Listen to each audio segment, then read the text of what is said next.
સાંસદ મનસુખ વસાવા તેમના વિરોધીઓ પર વરસતા કહ્યું છે કે જેમને રાજકારણના ની પણ ખબર નથી પડતી તેવા લોકો છે તે અત્યારે રાજકારણ કરી રહ્યા છે અને લોકોને ગેરમાર્ગે દોરી રહ્યા છે। તેમણે જે પ્રકારે નર્મદામાં ભારતીય જનતા પાર્ટીની હાર થઈ છે, આમ આદમી પાર્ટીના લોકો જીત્યા છે, સત્તા મેળવી છે અને ચૈતર વસાવાનું નામ લીધા વિના નિશાન સાધ્યું છે।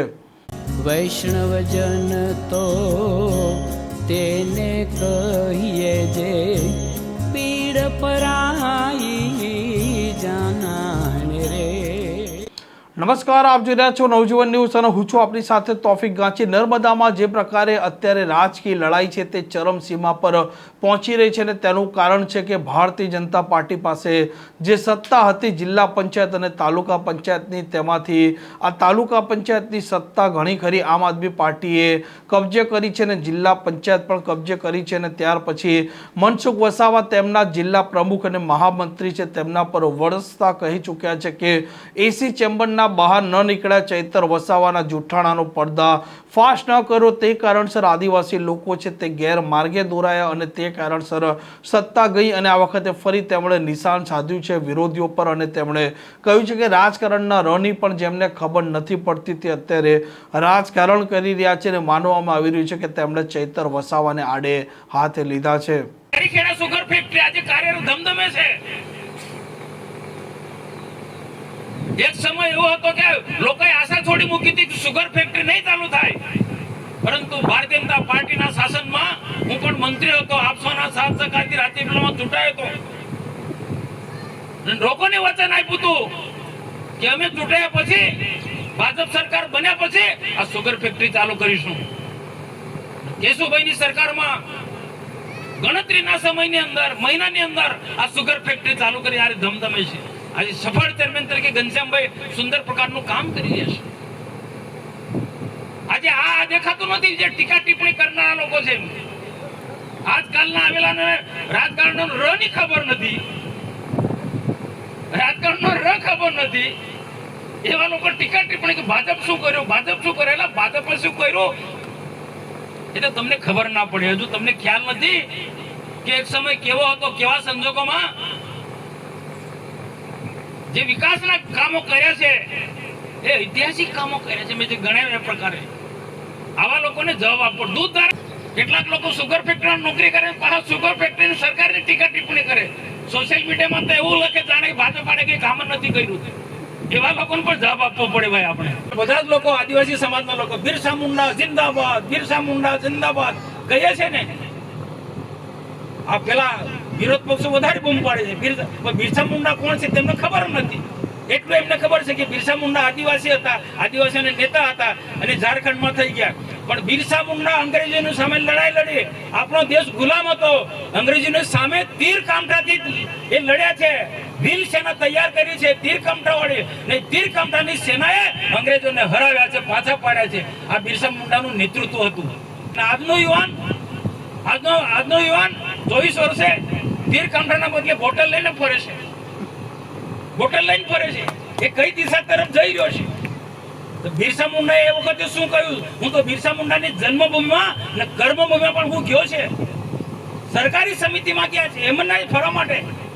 બિરસા મુંડાએ શું કહ્યું છે?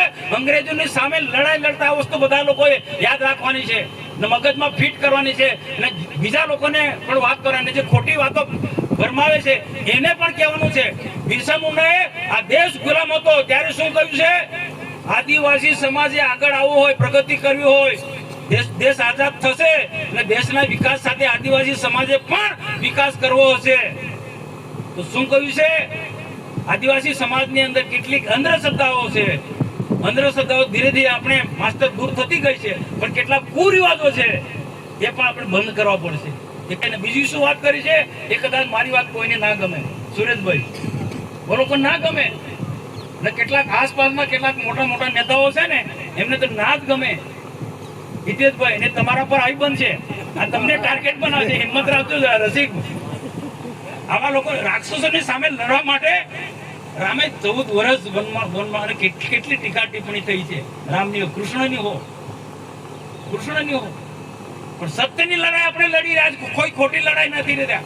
આદિવાસી સમાજ ને વિકાસના માટે લઈ જવો આ બધું તો કરવું પડે, પણ બિરસા મુંડાએ કહ્યું છે વ્યસન મુક્ત થવું પડશે. આદિવાસી સમાજે વ્યસન મુક્ત થવું છે. કમલેશભાઈ બરોબર છે ને? વ્યસન મુક્ત થવું પડે. આદિવાસી સમાજ હશે કોઈ પણ સમાજે, જે આદિવાસી સમાજ વ્યસનમાં સપડાયેલો છે એની હું દશા થાય તમે જોજો. કેટલાક ગામોમાં બહેનો વિધવા થઈ ગઈ, જુવાન દીકરી આજે વિધવા થઈ જાય, એની શું દુઃખ થાય છે તેને કોઈ વિચાર્યું? દારૂના અડ્ડા ચલાવનાર વિચાર્યું છે આવું? મોટા મોટા કન્ટેનરો ગામોમાં ઉતારે છે, એ લોકો કોઈ દિવસ એવું વિચાર્યું છે? ને હું તો કહું કે આપણો બાપ દાદા બહુ વર્ષો કોઈ દેવને કે પછી કોકને ક્યાંક એક કદાચ મોહડાનો દારૂ બોલ્યા કોઈ સોશિયલ મીડિયામાં ચલાવજો.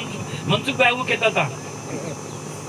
કહેતા હતા, કોઈ પ્રસંગ હોય, કોઈ વાર તહેવાર હોય, કોઈ દેવને ચડાવવું હોય દારૂ, તો ઘરે મોહરાનું બનાવો ને તેનું પ્રસાદી તરીકે લો. તો આ મહારાજ છે એવું ના કહેવાય, પણ મારા તરફથી થોડું છૂટ આપું, કારણ કે બધું બંધ નથી થવાનું. દિનેશભાઈ બરોબર છે ને? તો મોહરાનો દારૂ જાતે બનાવીને દવા તરીકે ઉપયોગ કરો. કોઈ ડોક્ટર કહેતા ઘણા એવા છે કે ડોક્ટરની સલાહથી, ડોક્ટર રવિ બરોબર છે ને, કે ઘણા ડોક્ટરો સલાહ આપે કે તમારે હેલ્થ માટે દારૂ પીવો પડશે. તો તે કેવો દારૂ? સારા મહિનો, બદામ, પિસ્તા એનાથી બનેલો. આપણે આ મહારાષ્ટ્રમાં કેમિકલ વાળો દારૂ, કેમિકલ વાળો એટલે મેં તો ગુજરાત ભારત સરકારમાં મંત્રી હતો ત્યારે ફેક્ટરીની પણ મુલાકાત લીધી છે. માસ્ટર, આ ફેક્ટરીઓમાં જે દારૂ બને છે ને મેં જોયું છે નજર સમજ. દારૂને સ્ટ્રોંગ બનાવવા માટે કેમિકલની બોટલ આવે છે આટલી, એક પાઇપની અંદર નાખે તો, અને આપણા લોકો એ પીએ, ભો કડક, ભો હું પથરો કડક, હું કડક. અરે માણસનું જીવન શરીરને ખતમ કરી નાખે, અનેક પ્રકારની બીમારીઓ થાય, કેન્સર થાય. તે બધી આ મારી વાત નહીં ગમે.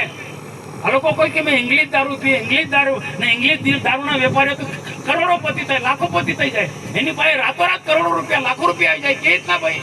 એ કોઈ આદિવાસી કોઈ વ્યસનમાં સપડાયેલા લોકોના એના પરિવારની શું દશા થાય જોયું છે તમે? આ બુટલેગરોને હું પ્રશ્ન કરું છું કે તમારા ખરાબ દારૂના કારણે, કેમિકલ વાળા દારૂના કારણે જે લોકો દારૂમાં સપડાયેલા છે, પરિવાર જે વ્યસનનો ભોગ બન્યા છે, એક વખત એક બે પેક મારે પછી ને આદત પડી જાય સાહેબ, એ છૂટતું નથી. કદાચ મારી વાત ઘણા બધા બુટલેગરોને નહીં ગમે, એની ચિંતા નથી કે મનસુખ વસાવા ડરતો નથી. મનસુખ વસાવા બુટલેગરોની સામે પણ લડ્યો છે, મનસુખ વસાવા રેત માફિયાઓની સામે પણ લડ્યો છે, ગુંડાઓની સામે પણ લડ્યો છે. પણ ભગવાને મને મદદ કરી. સત્યના માર્ગે ચાલું છું. અહમ નથી, ગર્વ નથી, અભિમાન નથી. સાચી વાત સમાજને કઈ દિશા પર લઈ જવું છે, આપણે દેશને કઈ દિશા પર લઈ જવું છે, જિલ્લાને કઈ દિશા પર લઈ જવું છે? આ બુટલેગરોનો ડુપ્લિકેટ દારૂ, કેમિકલ વાળો દારૂ પીવડાવવાથી સમાજ આગળ આવવાનો છે ને? કેટલાક નેતા તો હવો કરીને દારૂ પીવડાવીને નચાવે, આખી રાત સ્ટાર બેન્ડ વગાડે. આ કોઈ પ્રસંગ હોય કરો તો વાંધો નહીં. આ તેમને મનમાં તારા સ્ટાર બેન્ડ બોલાવવાનું, નચાવવાના. ને નેત્રંગમાં એક સભામાં એક નેતાએ તો માસ્ટર શું કહ્યું? બધા બહેનો નથી, બધા બહેનો મુઠ્ઠી વાળો, બધા બહેનો મુઠ્ઠી વાળી. એટલે કે અબો આ એના સંસ્કાર છે નેતાના. હું સમય આવશે તે જાહેરમાં કહી. આનાથી આદિવાસી સમાજ આગળ આવવાનો છે. એકલા મનસુખ વસાવા નહીં, બધા લોકોએ બોલવું પડશે. અબો કરવાથી આદિવાસી સમાજનો વિકાસ થવાનો છે. યુવાનોને યોગ્ય દિશા આપવી પડશે, બહેનોને યોગ્ય વાત કહેવી પડશે. વર્તમાનમાં શું સમય છે, જે પ્રકારે વસ્તી વધે છે ને બે પ્રકારની રોજગારી બેફામ માથા મારી રહી છે, એવા સમયે બહેનોને યોગ્ય દિશા આપવી પડશે, યુવાનોને યોગ્ય દિશા આપવી પડશે, શિક્ષણ પર ભાર મૂકવો પડશે, સારી ખેતી કરવી પડશે, પશુપાલનના ધંધામાં ધ્યાન આપવું પડશે. આપણા વિસ્તારની અંદર મોટા મોટા ઉદ્યોગો છે. ભરૂચ જિલ્લાની અંદર ઝઘડિયા સુધી જીઆઈડીસી અમે લાયા છે. મોટા મોટા ઉદ્યોગોમાં અમે જીઆઈડીસી લાયા, મોટા મોટા ઉદ્યોગો અમે લાયા છે. આ ઉદ્યોગોમાં સારું શિક્ષણ આપો, અંગ્રેજી, ગણિત, વિજ્ઞાન સાથેનું શિક્ષણ આપો આપણા બાળકોને. આ ઉદ્યોગમાં નોકરી આપવાની જવાબદારી મનસુખ વસાવાની છે. પણ લાયકાત તો કેળવી પડશે ને તમારે. સારું આઈટીઆઈ કરાવો, સારું જ્ઞાન હોવું જોઈએ, નોલેજ તો હોવું જોઈએ ને. એમને એમ થોડી નોકરી મળી જવાની છે. આ પ્રકારના સમાચાર માટે નવજીવન ન્યૂઝ ડે ચેનલ સાથે જોડાયેલા રહો. નમસ્કાર.